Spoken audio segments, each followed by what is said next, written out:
আমরা এইবার প্রথম যে ডিজিটালের মাধ্যমে এত বছর ধরে কলকাতা রয়েছে, অথচ কলকাতার কোনো ম্যাপ নেই। হয়তো ব্রিটিশ আমলে ম্যাপ হয়েছে, সেই ম্যাপ শেষ হয়ে গেছে যেখানে তৈরি হয়েছে। এটা আমাদের এমএমআইসি তারক সিং এর উদ্যোগে এবং আমাদের ডিপার্টমেন্টাল সব অফিসার এখন আমরা ডিজিটাল ম্যাপ তৈরি করছি। ড্রেনেজের ডিজিটাল ম্যাপ হয়ে গেছে, তার পাশাপাশি আমার রিকোয়েস্টে ওয়াটার সাপ্লাইকে ওই ডিজিটাল ম্যাপের মধ্যে অন্তর্ভুক্ত করে এই কাজটা আমাদের ডিপার্টমেন্ট এবং তারক সিং এর নেতৃত্বে এই কাজটা হচ্ছে। এটা ইতিহাস, কলকাতা কর্পোরেশনের ইতিহাস হয়ে থাকবে যে কলকাতা কর্পোরেশনের মাটির তলায় কোথায় কি আছে। এইটা আজ থেকে 100 বছর বাদে যখন কলকাতা কর্পোরেশন কাজ করবে, এই ডিজিটাল ম্যাপের মাধ্যমে তারা প্ল্যানিং করতে পারবে। এই কাজটা আমরা করে যাচ্ছি। আমি আমার কমিশনারকে বলেছি, যদি ডেমোলিশনে কোনো রকম ইনজাংশন থাকে, যেখানে কোর্ট অর্ডার আছে, সেইটা এর পর থেকে যে বাড়িটা ডেমোলিশন এর জন্য আমরা অলরেডি বলে দিয়েছি, তারপরে কোর্টের জন্য করতে পারছি না, সেটা আমরা ওই বাড়ির সামনে একটা পোস্টার মানে লাগিয়ে ফ্লেক্স লাগিয়ে ওটাকে ডিসপ্লে করব যে due to court order case number এত এই বাড়িটাকে কেএমসি ডেমোলিশ করতে পারছে না। কারণ মানুষজন ভাবেন জেনারেলি যে কেএমসি এই পয়সা খেয়ে নিয়েছে, ভেতরে গট আপ হয়ে গেছে, কেএমসি ভাঙছে না, কিন্তু বুঝতে পারেন না যে কোর্ট অর্ডার হয়ে রয়েছে বলে আমাদের হাতটা বাঁধা রয়েছে। সুতরাং আমি এটা কমিশনারকে বলেছি যে তোমরা হেন্সফোর্থ বড় নোটিশ লাগিয়ে ফ্লেক্স লাগিয়ে এতে সবার চোখে পড়ে, at least 2 foot by 4 foot flex লাগিয়ে সেই বাড়ির সামনে লাগিয়ে দেবে যে বাড়িটা ডেমোলিশিং বা করেছিল, এই কোর্ট অর্ডার এই নাম্বার এত, কেস নাম্বার এত, এই জন্য এটাকে আমরা করতে পারছি না।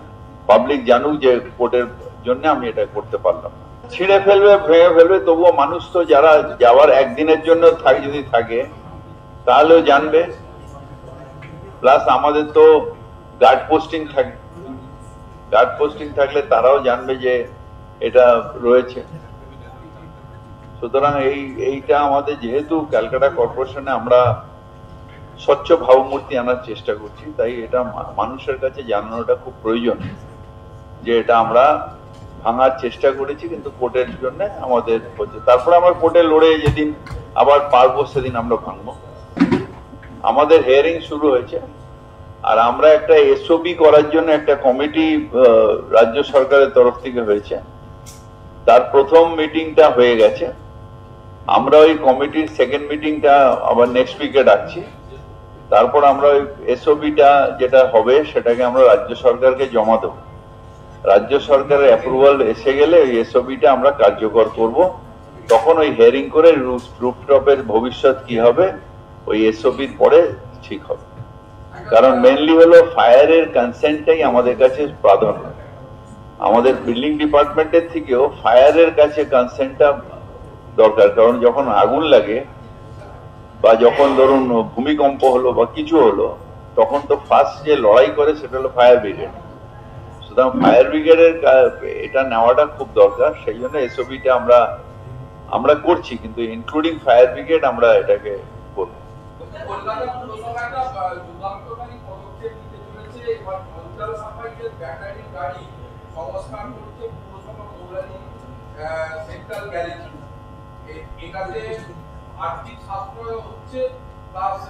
এইটা আমাদের একটা এমআইসি-তে অফিসাররা বলেছিল যে এগুলোকে স্ক্র্যাপ করে দেওয়ার কথা। তখন আমাদের মেম্বার তারক সিং তিনি এই চ্যালেঞ্জটা নিয়েছিলেন যে এগুলোকে আবার আমরা রিপেয়ার করে, যাতে পৌরসভার এক্সেস টাকা না যায়, এগুলো রিপেয়ার করে আমরা কাজে লাগাবো মৌলালী গ্যারেজে। সেই মতন ওই কাজগুলো শুরু হয়েছে। আমাদের অনেকগুলো গাড়ি, পুরোনো গাড়িগুলোকে রিপেয়ার করে আমরা অলরেডি রাস্তায় নামিয়েছি। 5টা কালকে পাবে, আরো 10-15 দিনের মধ্যে। এইভাবে আমাদের পুরোনো গাড়িগুলোকে আবার নতুন রূপে আমরা ওগুলোকে চালু করবো। কারণ ব্যাটারি গাড়ি তো আর আমাদের হয় না যে 15 বছর বাদে শেষ হয়ে যাচ্ছে, তা তো না।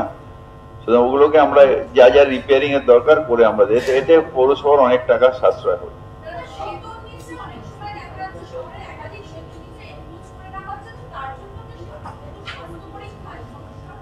হ্যাঁ, স্বাস্থ্য পরীক্ষার সমস্যা হচ্ছে সেতুর বয়স কমে যাচ্ছে। তার কারণ যখনই নিচে আগুন জ্বালানো হবে তার যে, আপনি হয়তো বুঝতে পারছেন না যে রান্না হচ্ছে এমন কি একটা, কিন্তু তার যে ধোঁয়াটা যাচ্ছে সেটা গিয়ে সেতুতে লাগছে, তার যে একটা ওই কি হিট বলে ওটাকে, ওই হিটটা গিয়ে লাগছে। লাগলে কি হচ্ছে সেতুর, হ্যাঁ না, সেতুর যে লোহা, যেগুলো ঢালাইয়ের ভেতরে যে লোহা, সেগুলো একটু এক্সপ্যান্ড হচ্ছে। আবার আগুন লাগলে তো মারাত্মক ভাবে, দুর্গাপুর ব্রিজে যেটা হচ্ছে মারাত্মক ভাবে এক্সপ্যান্ড হয়ে গেছে। এক্সপ্যান্ড যেই হয়ে গেল তখনই ওই লোহার যে স্ট্রেংথ যে এটা সেটা কমে গেল, তার সেতুটা উইক হয়ে গেল, যে কোনো সময় ভেঙে পড়তে পারে। এই জন্য আমরা সেতু যেগুলো আছে, কেএমডি এর সেতু, পিডব্লিউডি সেতু, এইচআরবিসি সেতু, এগুলো তলায় আমরা বলেছি যে কাউকে বসতে দিও না। আর সেকেন্ডলি হচ্ছে যে আমরা শহরে একটা ভ্যাগাবান্ডদের, তাদের যেহেতু আমাদের কাছে হোমলেস সেন্টার ফর হোমলেস আছে, পুলিশের সাহায্যে অলরেডি আমরা তুলছি, এই সেতু টেতু তলার থেকে তুলে নিয়ে তাদের যাদের বাড়ি নেই, যারা এখানে, যারা র্যাক পিকার্স, ওখানে ট্রেডার্স, যারা এই সেতুর তলায় থেকে লোকগুলোকে নিয়ে এসে ওয়ার্কার হিসেবে নিয়ে গিয়ে জোর করে ওই সেতুর তলায় ফুটপাতে ঢাই করে নোংরা রেখে দিচ্ছে, তাদের তো তুলে দিচ্ছে কর্পোরেশন, অলরেডি কর্পোরেশন আর পুলিশ যৌথভাবে তুলে নিচ্ছে। আর যারা সেতুর তলায় সত্যি থাকার জায়গা নেই থাকছেন, তাদের আমরা পুলিশের সাহায্যে তুলে নিয়ে গিয়ে আরবান, যেটা হোমলেস মানে শেল্টার ফর হোমলেস অনেকগুলো এখন হয়ে গেছে রাজ্য সরকারের, সেখানে আমরা তাদের স্থান দিয়ে দিচ্ছি, যেখানে তারা খাবারও পাবে, থাকতেও পারবে।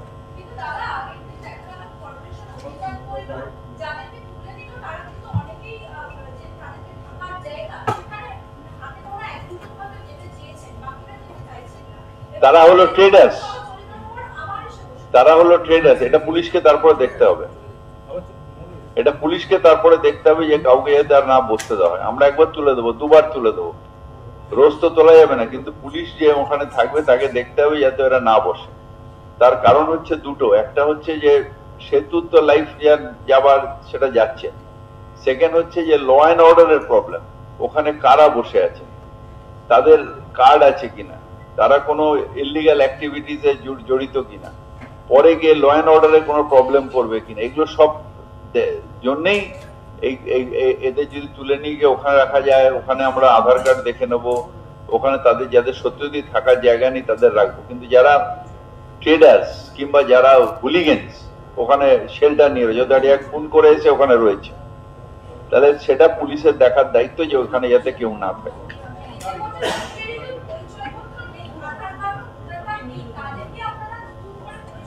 দেখুন, সেটার দায়িত্ব আমার নয়, সেটার দায়িত্ব ক্যালকাটা কর্পোরেশনের নয়।